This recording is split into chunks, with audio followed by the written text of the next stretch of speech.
Kali ini kita akan belajar tentang limit fungsi trigonometri.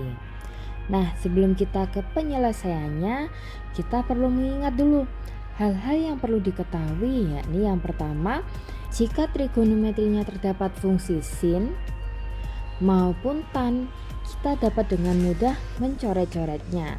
Bagaimana? Nah, kita lihat di sini limit x mendekati 0 dari sin ax per bx. Di sini kita mempunyai variabel yang sama, yakni adalah x dengan konstantanya a dan penyebutnya yakni konstanta b. Nah, karena di sini sama variabelnya x, berarti kita bisa coret. Nah, seperti itu. Sinnya juga kita coret. Sisanya tinggal a per b. Nah, di sini a per b. Begitupun untuk yang fungsi tan atau tangen. Di sini tan bisa kita coret, x juga bisa kita coret, sisanya tinggal a per b. Nah, bagaimana kalau gabungannya ada sin dan ada tan? Sama, sin dan tan bisa kita coret, x juga bisa kita coret, sisanya tinggal a per b. Nah, untuk hal-hal ini perlu diingat sampai akhir karena akan sangat berguna untuk menyelesaikan limit fungsi trigonometri. Lalu bagaimana jika yang muncul adalah kosinus? Nah, berarti kita harus mengubahnya dulu, memakai identitas trigonometri atau trigonometri sudut rangkap. Ini juga perlu diingat ya, sin kuadrat x ditambah cos kuadrat x akan menghasilkan 1, secant kuadrat x dikurangi tan kuadrat x juga akan menghasilkan 1. Nah, di sini untuk lebih lengkapnya yang sudut rangkap. Biasanya nilai cos kita bisa jabarkan seperti ini, cos kuadrat x dikurangi sin kuadrat x, atau bisa juga 2 cos kuadrat x dikurangi 1, atau bisa juga 1 dikurangi 2 sin kuadrat x. Tetapi yang umum digunakan adalah yang terakhir, 1 dikurangi 2 sin kuadrat x. Mengapa? Karena kalau memakai ini akan muncul cos lagi, sedangkan cos tadi tidak bisa dicoret. Yang ini juga sama, akan muncul cos lagi, nggak bisa dicoret dong. Berarti kita memakai yang 1 dikurangi 2 sin kuadrat x. Sekarang kita lanjutkan untuk contoh soal. Yang pertama, limit x mendekati 0 dari tan 8x dibagi sin 2x. Berdasarkan sifat yang udah kita ketahui tadi, tan dan sin bisa kita coret, lalu x dan x juga bisa kita coret. Sisanya adalah tinggal 8 per 2, atau 8 dibagi 2 hasilnya adalah 4. Nah, seperti itu, mudah bukan? Lanjut untuk yang nomor 2, limit x mendekati 0 dari 2 sin kuadrat 3x dikali tan 5x dibagi dengan 6x pangkat 3. Nah, kalau seperti ini lebih mudah kita menjabarkannya dulu. Sin kuadrat artinya sama kayak sin dikali dengan sin. Nah, kita jabarkan dulu. Karena kita belum mencoret atau memasukkan nilai x, artinya limit masih ditulis, limit x mendekati 0. Karena di sini 2-nya sendiri, berarti kita juga tulis 2. Sin kuadrat 3x artinya sama dengan sin 3x dikali dengan sin 3x. Nah, lalu di sini ada tan 5x dibagi yang di bawah atau sebagai penyebutnya ada 6x pangkat 3. 6-nya nggak ikut dipangkat ya, berarti 6 kita tulis dulu. X pangkat 3 artinya x dikali dengan x. Nah, kalau sudah seperti ini kita jabarin dulu. Karena di sini ada angka dan angka, 2 dibagi 6 bisa kita coret ya. Bagi 2 hasilnya 1, dibagi 2 hasilnya 3. Nah, lalu kita coba lihat di sini ada sin 3x. Nah, kita ambil pasangannya satu persatu. Sin 3x dengan x, sin 3x dengan x, dan tan 5x dengan X. Dengan demikian kita bisa coret ya. Sin-nya coret, X-nya coret, sisa 3 saja. Sin coret, X juga coret, sisa 3. Tan dicoret, X dicoret, X juga dicoret. Sehingga hasilnya di sini ada 1/3.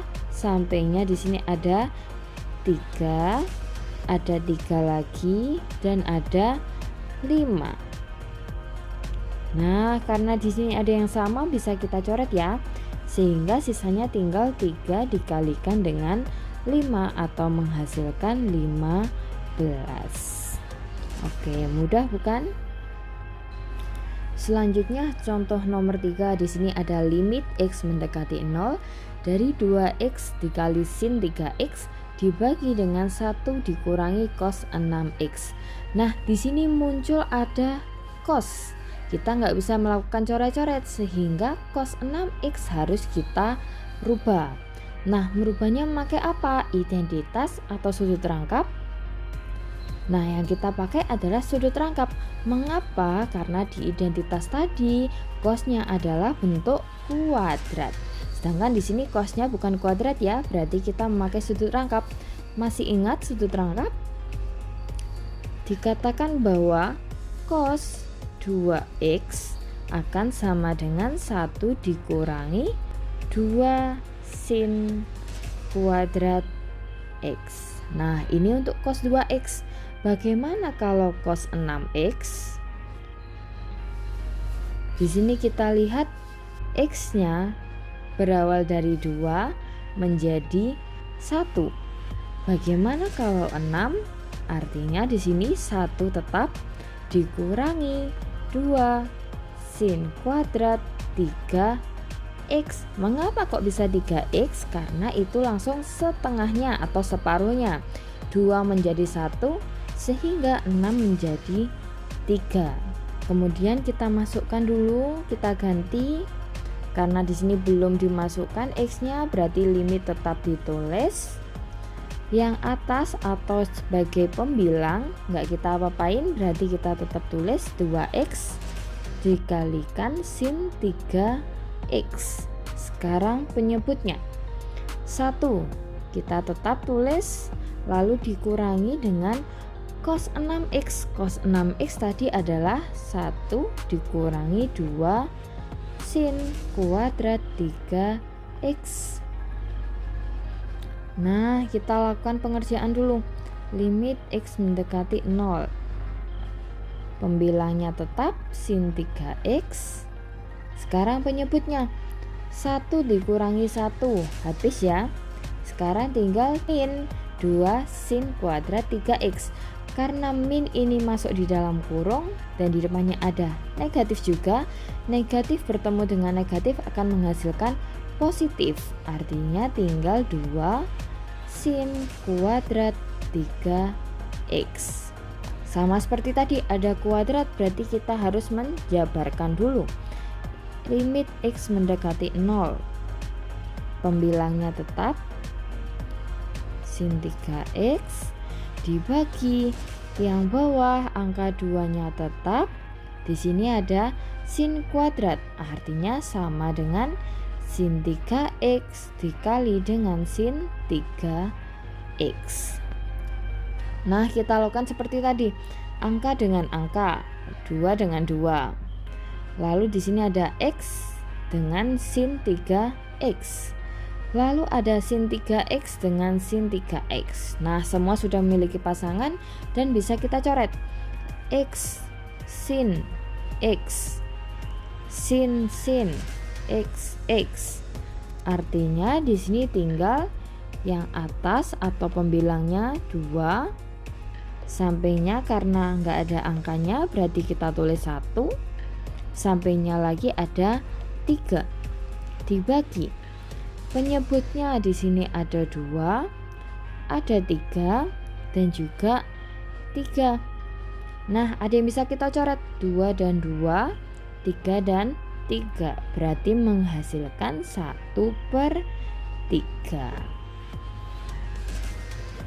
Untuk contoh soal yang terakhir nomor 4, di sini limit X mendekati 1 dari tan X min 1 sin 1 dikurangi akar X per X kuadrat dikurangi 2X ditambah dengan 1. Nah, bagaimana cara untuk menyelesaikan soal seperti ini? Kita lihat dulu di sini, apakah ada yang bisa dicoret? Ternyata tidak ada. Karena di sini beda ya, tannya dengan yang bawahnya. Artinya berarti kita harus menjabarkan. Ingat, untuk limit fungsi aljabar, jika bentuk kuadrat berarti kita harus menjabarkannya dengan pemfaktoran. Nah, kita tulis terlebih dahulu. Limit X mendekati 1. Pembilangnya tetap tan X dikurangi 1 dikali sin 1 dikurangi akar X per X kuadrat dikurangi 2X ditambah 1. Faktornya adalah X min 1 dan X min 1. Nah, kita lihat di sini tan X min 1 dan di sini juga ada X min 1. Artinya bisa kita coret. Yang kita coret apa? Yakni adalah tan. Apakah X-nya ikut dicoret? Bukan X-nya saja, tapi yang ada di dalam kurung semuanya harus dicoret. Nah, karena di depannya tidak ada angka, berarti kita anggap dengan 1. Bawahnya juga 1. Artinya limitnya tinggal limit X mendekati 1 dari 1 dikalikan sin 1 dikurangi akar X per 1 dikalikan X min 1. Nah, lalu harus kita apakan lagi biar muncul 1 dikurangi akar X? Artinya yang bawah atau penyebutnya harus kita faktorkan lagi. Kita tulis dulu limitnya X mendekati 1. Pembilangnya karena 1 tidak perlu ditulis ya. Pembilangnya tinggal sin 1 dikurangi akar X. Penyebutnya 1 juga nggak perlu ditulis, berarti X min 1 jika difaktorkan akan menghasilkan akar X plus 1 dan akar X dikurangi dengan 1. Apakah bentuknya ada yang sama? Nah, ternyata ada di sini. 1 dikurangi akar X dan akar X dikurangi 1. Sama namun terbalik. Bagaimana cara membaliknya? Biar menghasilkan seperti yang sinus, berarti kita harus menambahkan minus limit X mendekati 1. Pembilangnya tetap 1 dikurangi akar X per, karena yang kita pakai adalah sebelah kanan, sebelah kiri tetap ya, akar X ditambah dengan 1. Nah, kita kasih minus depannya, dikalikan minus atau negatif. Karena negatifnya sudah keluar dan yang memiliki negatif adalah 1, berarti 1 kita tulis terlebih dahulu. Di sini ada akar X, kita tambahkan dengan negatif, artinya kita tambahin juga dalamnya dengan negatif akar X. Supaya apa? Jika kita kembalikan lagi, negatif bertemu dengan negatif akan menghasilkan positif. Nah, lalu bisa kita coret sinus yang di dalam kurung, kita hilangkan semua. Artinya di sini sisanya tinggal limit X mendekati 1, pembilangnya habis, tinggal 1 saja, dibagi penyebutnya di sini ada negatif akar X ditambah dengan 1. Nah, jika sudah seperti ini, tidak ada sin maupun tan maupun cos, kita bisa menginputkan nilai X.